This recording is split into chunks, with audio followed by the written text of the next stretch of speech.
Hey guys, so I'm going to be presenting on the National Library of Virtual Manipulatives.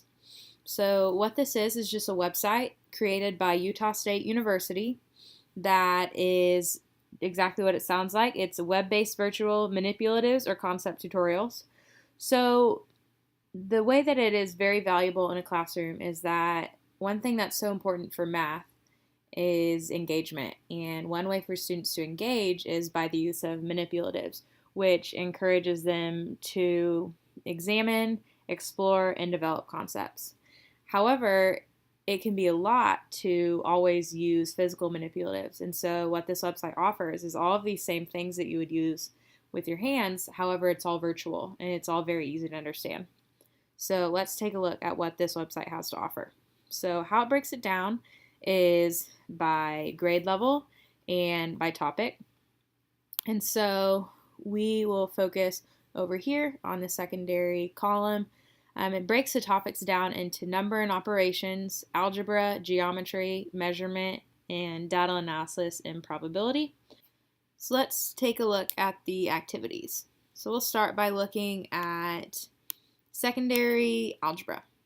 You hover over the square, click it. So you can see here that there are many activities and they are listed in alphabetical order. They will also have a little description saying what type of activity it is and what it's covering. So you can see here that this is to help visualize, this is to help analyze. There are some to practice certain things, there are some challenges and problem solving. And it just is very helpful for many different uses. So let's take a look at one of these activities. So this is a good activity to use for factoring. And one of the uses of this website is for you to use while you are teaching. And you can use it as an exploration guide for your students. And so you could take a day in the computer lab, or just depending on what your school has to offer in regards to technology in the classroom. This and other activities are good for your whole class to participate in. So you can see here what the activities look like. Over here, it offers just a quick explanation of how to play. One thing that's great about this website is that all the activities are very easy to understand just by looking at them and reading for a second of what's going on. If a student is struggling, they can look here at the instructions, which will give a more in-depth way of how the activity works and what they need to do. One of the most valuable aspects of this website is this tab right here for the parent and teacher. What it does is just offer to the teacher ways to walk alongside this activity and helping the students better learn the topic, and it does the same for the parents whenever the students are at home, so they can get a better feel for how to help them. So we'll go back and look at some of the other activities. So that was just an example of how to use the activities as a whole class. Another good use of this website is helping students that are struggling. And so there are many activities like this. One example is adding fractions.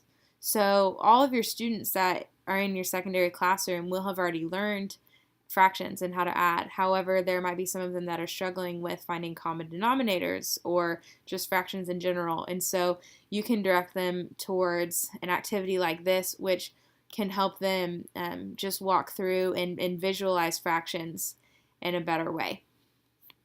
Lastly, it is a good tool for students who might be ahead or might have already finished their homework, and so it has a lot of fun puzzles. This is a fun one.